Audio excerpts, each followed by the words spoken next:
నేను ఒక చిన్న ప్రయోగం మీకు ఇప్పుడు చూపిస్తా. ఇక్కడ అన్ని బాటిల్స్ మస్తు పెట్టారు కదా, ఒక ఖాళీ బాటిల్ ఫుల్ బాటిల్ నాకు ఇవ్వండి.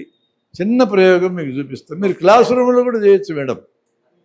ఒక ఖాళీది ఒక ఫుల్లుది, పూర్తి ఖాళీ పూర్తి ఫుల్. ఇది ఖాళీది పట్టుకో సార్, అవునా? ఇది ఫుల్ బాటిల్ అంతేనా? రైట్. ఇందులో నీళ్ళు ఉన్నాయి, ఇందులో నీళ్లు లేవు. ఇది ఖాళీది కాదు వాస్తవంగా, దీని లోపల కూడా ఏదో ఉంది, దాని పేరు గాలి. అది ఎట్లా తెలియదు. అది మూత తీసిన నీళ్ళల్లో ముంచితే బుడుగు బుడుగు బుడుగని బుడగలు వస్తాయి, అంటే గాలి అన్నమాట. నేను అంత లోతుకి వెళ్ళడం లేదు ఇప్పుడు, ఆ సబ్జెక్ట్ మళ్ళీ ఎప్పుడైనా నేర్పిస్తాను మీకు. ఇప్పుడు ఈ చిన్న ప్రయోగం ఏంటంటే, నేను క్వశ్చన్ వేస్తున్నా, మీరు జవాబు చెప్పాలా.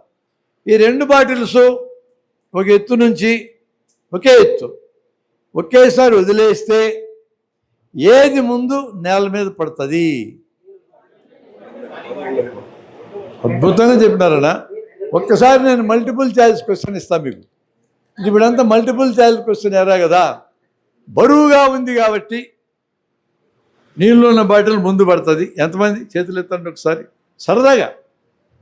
3ఏనా, 4ఏనా, 5ఏనా? ఇంకా లేవా చేతులు? రైట్, 6. తేలిగ్గా ఉంది కాబట్టి ఈ బాటిల్ ముందు పడుతుంది 1. మిగతా వాళ్ళందరూ ఏంది? 2 ఒకేసారి పడతాయి. పర్లా, ఎక్కువ మంది ఉన్నారు. కానీ ఇంకొంతమంది చేతులు ఎత్తలా. మీరు ఎందుకు చేయి ఎత్తారంటే దానికి కారణం చెప్పిన తర్వాత నేను ప్రొసీడ్ అవుతాను. తప్పు చెప్తామేమో అనే బెరుకు పిల్లలు కూడా చేతులు ఎత్తుంది. అందుకే టీచర్ ముందు ఎటువంటి ముఖమాటం లేకుండా తప్పు చెప్తామేమో, ఏం చెప్తే అని అనుకోగలిగిన పిల్లలే అభివృద్ధి అవుతారు. నోరు మోసుకున్న పిల్లలు అభివృద్ధి కారు.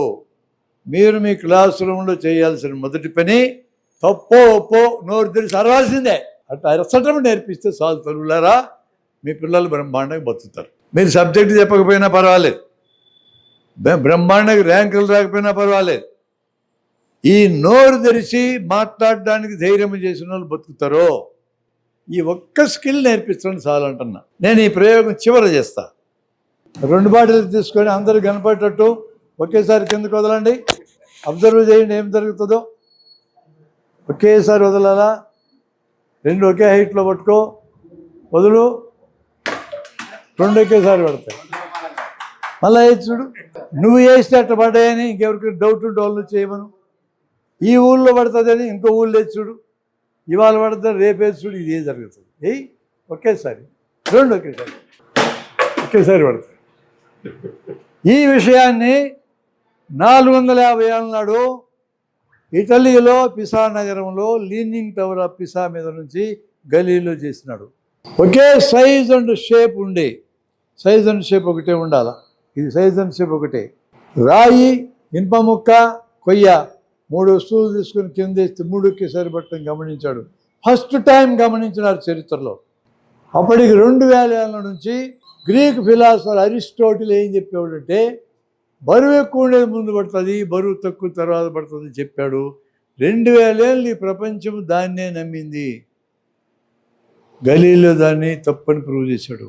గలీలో గట్టి ఎందుకు జరుగుతుందో తెలియదు, జరిగిందని గమనించాడు. ఆ తర్వాత 50 ఏళ్ళకి ఐజాక్ న్యూటన్ అలా జరగడానికి కారణం భూమి ఆకర్షణ అని కనిపించాడు. అంటే 400 ఏళ్ళైంది కనిపించి.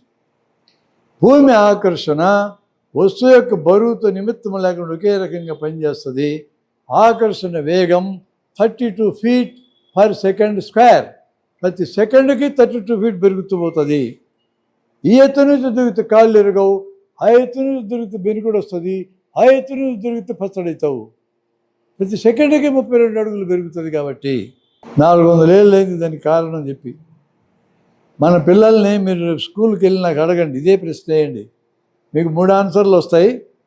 2 ఒకేసారి పడితే ఆన్సర్ ఎక్కువ వస్తే మీరు టీచర్గా సక్సెస్ఫుల్ అని అర్థం. ఒకసారి చేస్తే మర్చిపోరు. పిల్లలకి సైన్స్ బోధించే విధానం ఇది. ఊరికి థియరీ చెప్తే తలకాయలు పోతాయి, ప్రాక్టీస్కి లింక్ చేసి చెప్పాలా. ఇప్పుడు న్యూటన్ గురించి గుర్తుంటుంది వాళ్ళకి, గలీలో గురించి గుర్తుంటుంది, వాళ్ళు చెప్పిన విషయాలు ఏంది, చరిత్ర ఏంటి, దానికి వీళ్ళ కష్టమేంది అన్నీ తెలుస్తాయి. వాళ్ళు జీవితంలో ఈ స్టోరీగా మర్చిపోరు.